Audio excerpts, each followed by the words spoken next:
Tak semua orang lah dapat. Dia more tu macam kuda ni macam kereta mewah lah zaman sekarang.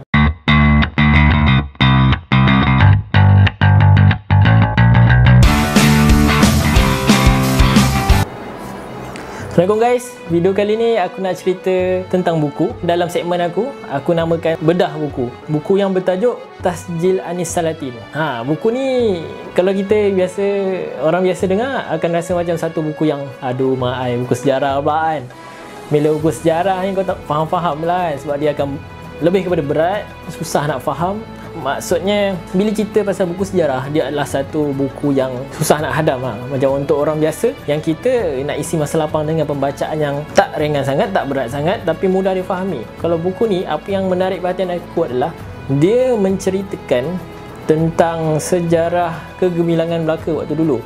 Dia punya tagline dia pun adalah Rahsia Agung Melaka. Bila kita dengar je Rahsia Agung Melaka, kita akan mula masuk dalam kepala otak kita adalah, yang pertama adalah Hang Tuah, kedua adalah Puteri Gunung Ledang, paling-paling advance pun Jebat Dahaka. Itulah yang biasa bermain dalam kepala kita kan. Tapi buku ni cerita detail tau tentang Melaka. Aku nak cerita dua benda. Yang pertama adalah perbezaan buku Tasjil Anis Salatin dengan buku-buku sejarah lain. Yang kedua adalah aku nak cerita satu topik, sebab dalam buku Tasjil Anis Salatin dia ada kategorikan banyak topik tau, tapi topik dia tak panjang, jadi mudah lah untuk kita baca. Kita masuk yang pertama.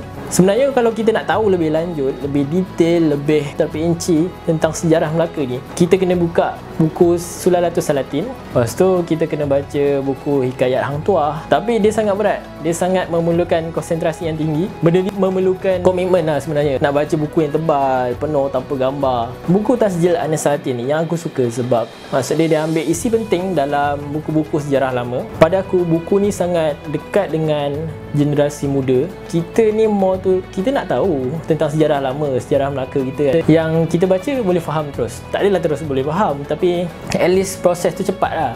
Tapi buku ni bagus sebab dia mendekatkan, dia dah pecahkan tradisi tu. Maksudnya orang muda pun boleh minat balik dengan sejarah.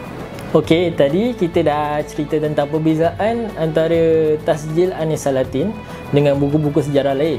Kali ni aku nak cerita salah satu topik yang menarik dalam buku Tasjil Anis Salatin ni. Satu yang bagus tentang Tasjil Anis Salatin ni, dia dah kategorikan tau semua subtopik-subtopik dan semua topik-topik yang menarik. Melaka dan ekonomi, Melaka dan pentadbiran. Topik yang aku nak bawakan adalah topik Melaka dan pengangkutan. Bila sebut tentang pengangkutan, aku akan terbayang dalam minda aku kuda tau. Tapi bila baca buku ni, ternyata salah lah jangkaan aku tu. Sebab macam yang kita belajar, penempatan manusia zaman purba, dia akan wujudkan satu penempatan di sekeliling sungai tau. Tempat berair lah, macam pantai ke sungai ke. Sebab apa? Dia orang menggunakan air, sampan, perahu. Rupanya kuda, yang aku ingat sebelum ni kuda tu adalah transport harian dia orang, rupanya silap. Sebab kuda ni tak wujud pun dekat Melaka waktu tu. Habitat kuda tu sendiri bukan daripada tanah Melayu. Sebab tanah Melayu ni permukaannya berbukit bukau, penuh dengan pokok yang berselirat. Tapi rupanya sebab kuda-kuda ni datang ke Melaka dibawa oleh pedagang-pedagang luar, macam daripada Arab, daripada Cina. Golongan bangsawan saja yang akan belajar naik kuda. Sebab orang-orang ni, pedagang-pedagang ni akan ajar bangsawan ni naik kuda,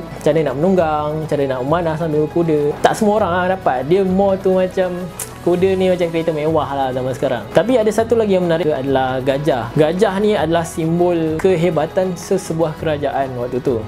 So dia pakai gajah. Jadi bila contoh dua kerajaan, contoh kerajaan Melaka dengan kerajaan Siam, dia berperang, kerajaan yang tewas, contoh Siam tewas, jadi kerajaan Melaka ni akan ambil gajah ni bawa balik ke Melaka. Dia akan jadi rampasan perang lah. Telah ditafsirkan kalau sesebuah kerajaan tu tak boleh nak manage gajah dia, maknanya dia kerajaan, menggambarkan kerajaan tu adalah satu kerajaan yang lemah lah. Seterusnya adalah tentang kapal. Kapal ni pun menarik tau, sebab dia ada satu kapal, aku pernah dengar selama ni, ada sebuah kapal yang dinamakan Mendam Berahi.